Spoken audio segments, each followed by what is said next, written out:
I think it's interesting to see that she's, of course, trying to... Is she bangable?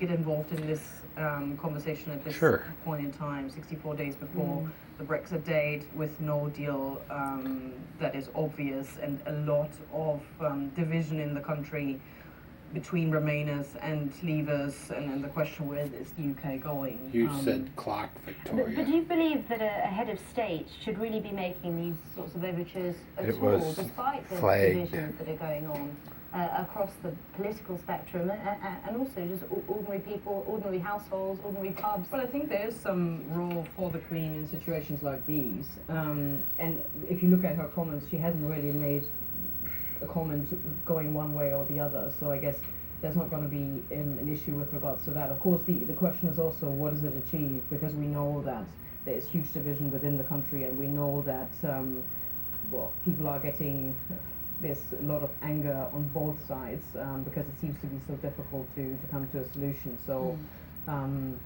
yeah, I'm not sure whether the comments will make any difference with regards to this. Well, I tell you, comments that did make a big difference yesterday, certainly, were those comments that came up from Tim Enders, the boss of Airbus. I mean, he was talking about Brexit being a disgrace, he called it madness, very outspoken, but I guess he can be, because he's leaving in April.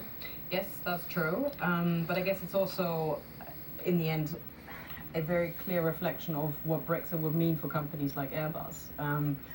With just-in-time production, it's not very feasible if you have a no-deal Brexit, which means that you could have delays at the border, which means for Airbus that very important wing parts are not necessarily travelling in time from the UK, where they're being produced, to Toulouse in France. So. And to be clear, these comments were all about a no-deal scenario. Yes. This wasn't about Brexit more generally. And quite interesting that the pound jumped on some of these comments, and perhaps the market's believing that the likelihood of a no-deal scenario is diminishing after comments like this.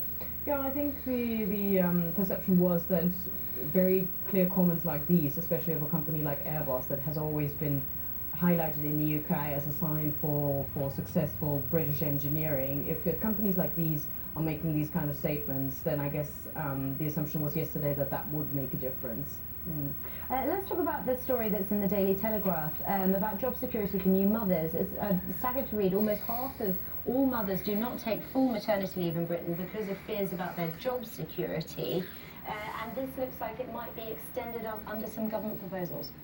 Yeah, well, I didn't actually know, to be honest, that it's only 2 weeks at the moment during which you're protected coming back from maternity leave, during which you can't be fired. The government is now suggesting to extend that period